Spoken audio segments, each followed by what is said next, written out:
Hello दोस्तों, good evening. जय हिंद, जय भारत। आप सभी लोग कैसे हो? कुशल होगे, स्वस्थ होगे, मंगल होगे।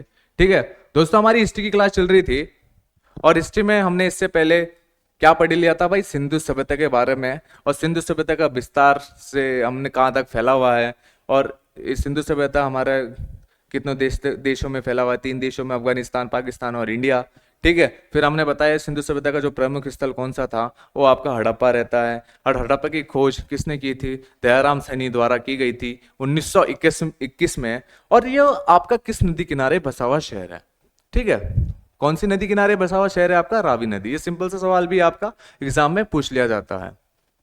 आपका जो हड़प्पा है वो माउंट गमरी, जो पाकिस्तान में पड़ता है, ये माउंट गमरी जिला है पाकिस्तान में, वहां पर स्थित है आपका हड़प्पा। ठीक है, अब आज हमारा जो पॉइंट रहने वाले हैं वो हम पढ़ेंगे हड़प्पा से हमें क्या क्या जानकारियां प्राप्त होती है। दोस्तों, पहला पॉइंट हमारा रहेगा,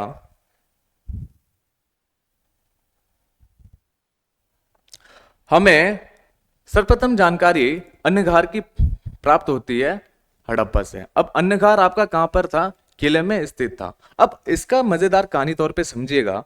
जो आपका अन्नघार होता है ना, ये नदी होती है। कौन सी नदी है? रावी नदी। अब रावी नदी के किनारे बसा हुआ शहर आपका हड़प्पा था। ठीक है, कौन सी नदी बोली मैंने भाई? रावी नदी। अब इसी रावी नदी किनारे बसा हुआ शहर आपका हड़प्पा था। अब इसी के सामने ये किला होता है।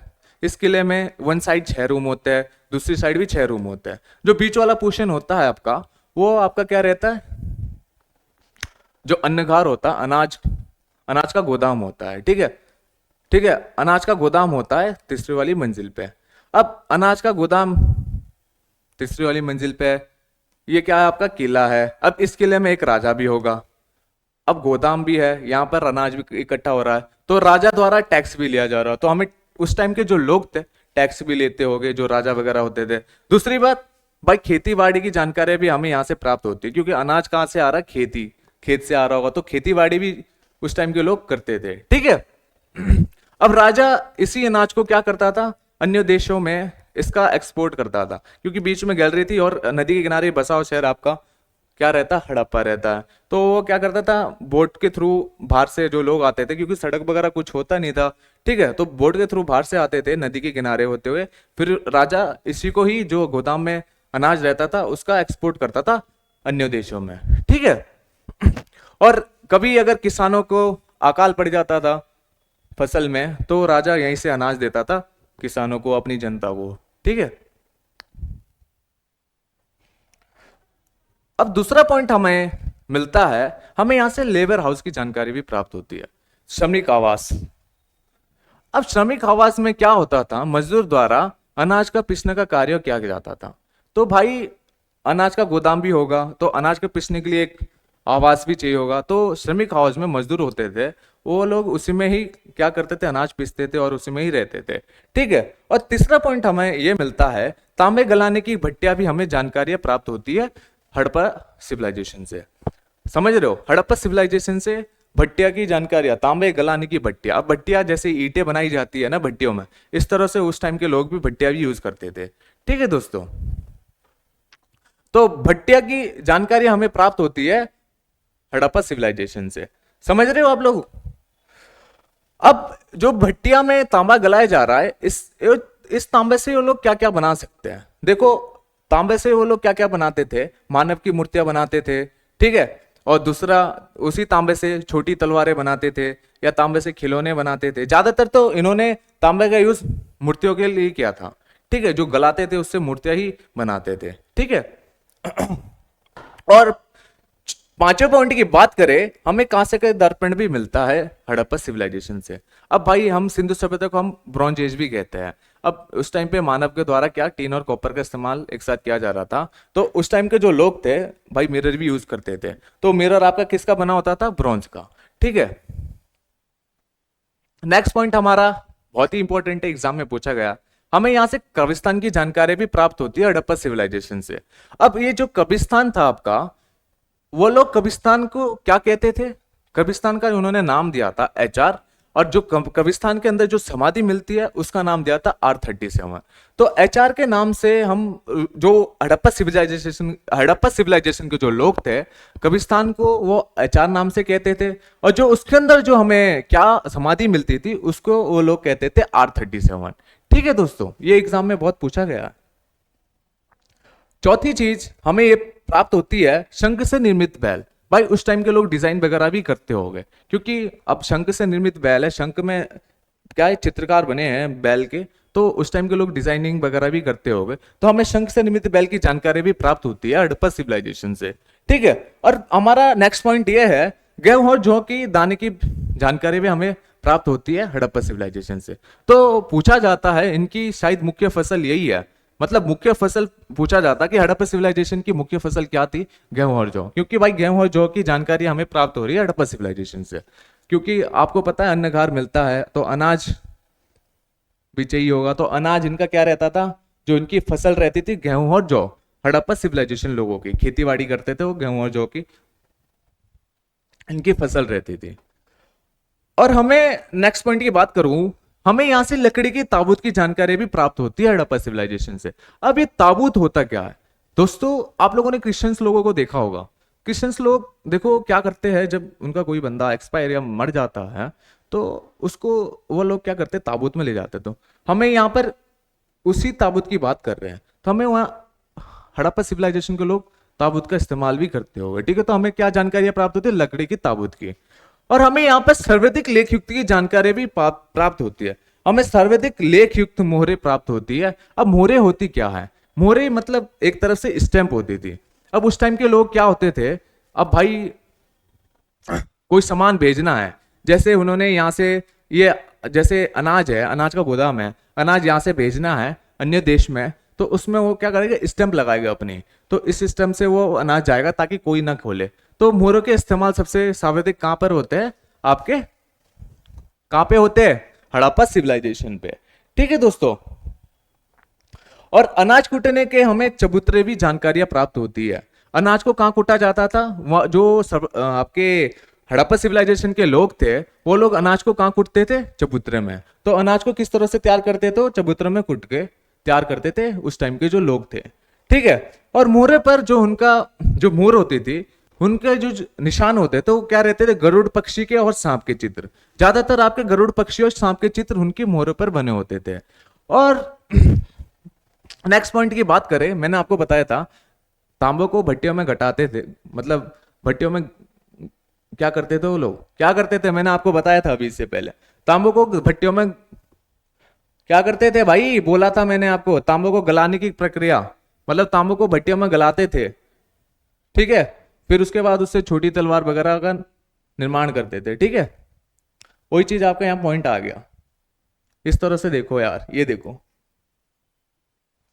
ये सारा आपका तांबे से यूज किया गया है, इस तरह की मूर्तियां वगैरह बनाए करते थे वो लोग। ठीक है, ये है हड़प्पा सिविलाइजेशन आपकी। तो दोस्तों हमारा नेक्स्ट पॉइंट क्या है कि हमें नाचते हुए पुरुष की मूर्ति भी हमें यहाँ से प्राप्त होती है।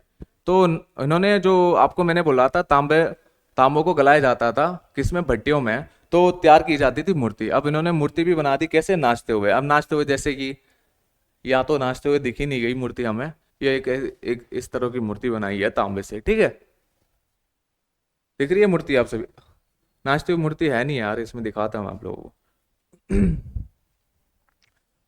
और लास्ट पॉइंट हमारा यह है, मार्ता देवी के गर्भ से पौधा निकलते हुए दिखाया गया। अब इसको समझो, अब ये जो इनकी मार्ता देवी रहती थी, क्या रहती थी, उसी को ये लोग कहते थे पृथ्वी देवी और भूदेवी। अब मार्ता देवी के अंदर क्या इन्होंने इस तरह से दिखाया गया था कि भाई लाइफ इस तरह से जी सकते हैं, तो पृथ्वी में जैसे पेड़ उगा होता तो उन्होंने इसी को ही अपनी पृथ्वी देवी कहा था, किसको, मार्ता देवी को। ठीक है, अब हमारा नेक्स्ट स्थल आता है आपका मोहनजोदड़ो। आपको पता चला हमने क्या क्या जानकारी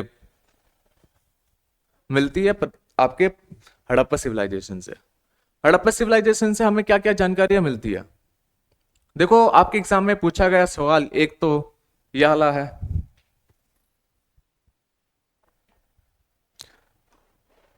गेहूं और जौ।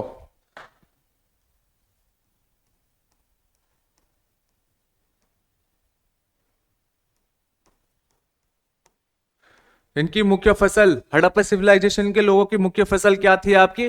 गेहूं और जौ, ठीक है। और कब्रिस्तान का जो नाम था क्या था? HR। जो समाधि थी वो R37, ये एग्जाम में पूछा गया है, ठीक है। अनाज के कुटने की चबूतरे की जानकारियां कहां से प्राप्त होती है? हड़प्पा सिविलाइजेशन से, ठीक है। ये सवाल आपके एग्जाम में पूछे गए। अब नेक्स्ट स्थल आता हमारा मोहनजोदड़ो। अब मोहनजोदड़ो की बात करूं, मैंने आपको बताया था, अब दयाराम सैनी द्वारा 1921 में किसकी खोज की गई थी? हड़प्पा सिविलाइजेशन की, ठीक है। किसके टाइम पीरियड पे? जॉन मार्शल का, अपने जो क्या बोलते हैं एस्ट्रोलॉजिकल डिपार्टमेंट के न्यू अधिकारी बनते हैं, उनके टाइम पीरियड पे हो जाता है, खोज करता है 1921 में दयाराम सैनी। अब उसके बाद फिर अपने रखलदास बनर्जी जाते हैं 1922 में, और वो खोज करते हैं मोहनजोदड़ो की। अब दोस्तों सेकंड स्थल हमारा कौन कौन सा रहता है? मोहनजोदड़ो। अब आपको समझना है कि मोहनजोदड़ो का मतलब होता क्या है। मोहनजोदड़ो का अगर हम शाब्दिक अर्थ देखें, देखो, मोहन मतलब होता है मृतक, जो मतलब होता है का, दड़ो मतलब होता है टीला। मृतक का टीला के नाम से भी जाना जाता है मोहनजोदड़ो, ठीक है। जो मोहनजोदड़ो है आपका, वो सिंधी भाषा का शब्द है, ठीक है दोस्तों। किस भाषा का शब्द है आपका मोहनजोदड़ो? सिंधी भाषा का शब्द है। अब जो ये आपका मोहनजोदड़ो था, यह कौन सी नदी पर स्थित था? ठीक है, मोहनजोदड़ो हमें किस नदी के किनारे बसा हुआ शहर मिलता है? तो सिंध नदी के किनारे बसा हुआ शहर आपका मोहनजोदड़ो मिलता है, ठीक है दोस्तों, समझ में आ रहा है। अब स्थान की बात करें हम मोहनजोदड़ो की, पाकिस्तान के कहां पर? पाकिस्तान के लरकाना जिला, ये पाकिस्तान के अंदर जिला पड़ता है लरकाना, इस स्थान पे स्थित है आपका मोहनजोदड़ो शहर। देखो भाई, ये सिंध नदी है, देखो एग्जाम पिक्चर दिख रही होगी आपको, यह सिंध नदी है, इसी किनारे बसा हुआ जो शहर है आपका, कुछ इमारतें वगैरह टूट गई थी, इसी नदी के किनारे जो अपने शहर बसा हुआ था वो मोहनजोदड़ो था, ठीक है।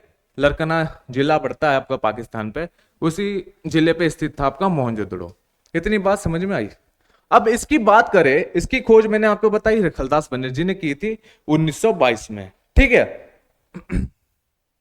हड़प्पा के 1 साल बाद ही इसकी खोज की गई थी, किसकी? मोहनजोदड़ो की, मैंने आपको बताया। अब दोस्तों इसकी बात करें, इसको अन्य नाम से भी जाना जाता है, एग्जाम में पूछा जाता है कि अन्य नाम क्या क्या थे मोहनजोदड़ो को। तो मोहनजोदड़ो के जो नाम थे, सिंध का बगीचा, रेगिस्तान का बगीचा और स्तूप का शहर या मृतक का टेल, ठीक है। पूछा जाता है रेगिस्तान का बगीचा को किसको जाना जाता है? तो मोहनजोदड़ो को जाना जाता है भाई रेगिस्तान के बगीचे से, ठीक है, एग्जाम में पूछ लेता है, ठीक है। अब इसकी खुदाई की बात करें, इसकी खुदाई सर्वप्रथम अपनी 1922 से 26 तक रखलदास बनर्जी ने ही खुद की थी। अब उसके बाद 27 पे टाइम पीरियड आता है, CH मार्के द्वारा की गई थी, ठीक है। और 1945 पे आप पे मार्टिन वेलर द्वारा की गई थी, 1965 में हमारी जॉर्ज डेल्स द्वारा की गई थी, ठीक है। इसकी खुदाई भाई 4 बार खोदी गई थी, यहां से मिलते जा रहे थे क्या, हमें जानकारियां मिलनी जा रही थी, ठीक है।